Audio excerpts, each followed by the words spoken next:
Hey there, Alex here. This is the Find X2 Pro, a new ultra-premium flagship device from Oppo that takes a more mainstream approach compared to their recent, more design-centric devices. I actually think this is a great move considering there is now a void left by Huawei after losing Google support. And here in Singapore, we have very few options when it comes to flagship Android devices. So let's take a quick look at the Find X2 Pro and see if it's any good. While the Find X2 Pro no longer has a unique pop-up camera, you can definitely still see Oppo's attention to details when it comes to design. This orange vegan leather version with gold accent not only looks great, but feels great in the hand as well. It has a nice texture to it, the phone feels really solid and well built, and it is now IP68 dust and water resistant.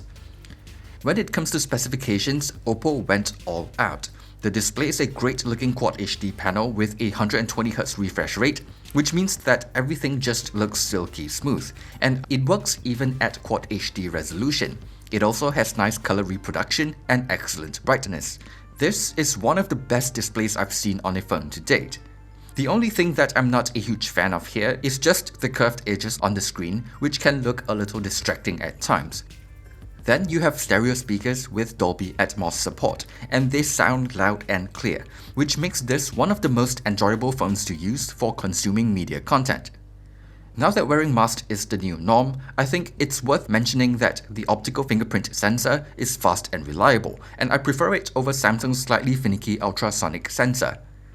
The Find X2 Pro is using the latest Snapdragon 865 chipset, and in Singapore, it comes with a whopping 512GB of storage and 12GB of RAM as standard, so as expected, it flies through everything with ease, and doesn't get too warm even with longer gaming sessions. It's basically as top of the line as you can get for Android devices at this point in time. With all that power and that Quad HD high refresh rate screen, I was initially a little concerned about battery life, since it's not the biggest at 4260 mAh, but I was still able to get a full day of use out of the phone with around 5.5 hours of screen on time. This is with everything set to auto select, and it's the setting that seems to offer the best balance between performance and power consumption.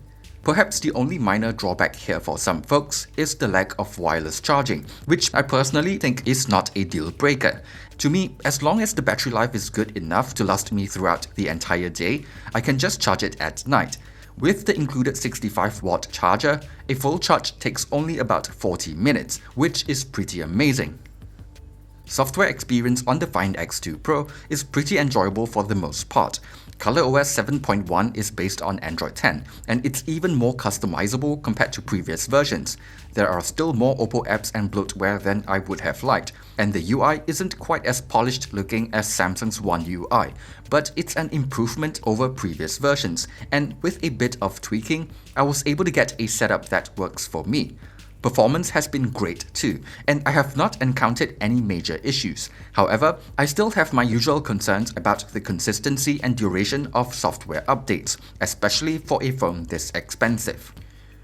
With a trio of very capable cameras covering a wide focal range, the Find X2 Pro is a fun and flexible device to shoot with. In good lighting, the main camera with larger sensor is able to capture nice looking shots with natural background blur and nice colors. The telephoto camera with 5x optical zoom looks pretty good too, and is able to go up to 60x. It is mostly digital zoom, so they don't look that great past 10x, but it is still really useful if you need to see something far away. The ultra-wide-angle camera looks sharp and distortion correction works well, but the colors are often a bit too saturated compared to the main camera. It works as a macro camera as well for close-up shots, and produces really nice looking results too. In low light, the main camera performs well for the most part, but when using night mode, the images can look a little dull and flat. For the telephoto and ultra-wide-angle cameras, they don't perform as well in low light, but they do work with night mode as well, and they actually look pretty good for the most part. Front camera has the tendency to overexpose shots in challenging lighting conditions, but it is able to capture nice looking shots. However, low light performance is just average looking to me, even with night mode. While I think that in terms of image processing, the Pixel 4 still performs a little better and more consistently, the Find X2 Pro is not that far behind, not to mention that video quality is actually pretty good, and you have all those extra cameras. Overall, the Find X2 Pro is an impressive phone that I think can go toe-to-toe with the best that Android has to offer. It still has a few shortcomings, but so do other phones. Just looking at the recommended retail price, it is a bit pricey. But if Samsung has the balls to price the Exynos-powered S20 Ultra with just 128GB of storage at the price that they did, then I can easily say that the Find X2 Pro's price tag is more than justified. Oppo is even providing international warranty for the phone, so given the choice between the two at those prices, I'll happily take the Find X2 Pro. Anyway, while I'm not a fan of how expensive high-end Android phones have gotten, I'm still quite impressed by what Oppo has brought to the table with the Find X2 Pro, and to me, it's convincing proof that they have what it takes to compete at the highest level.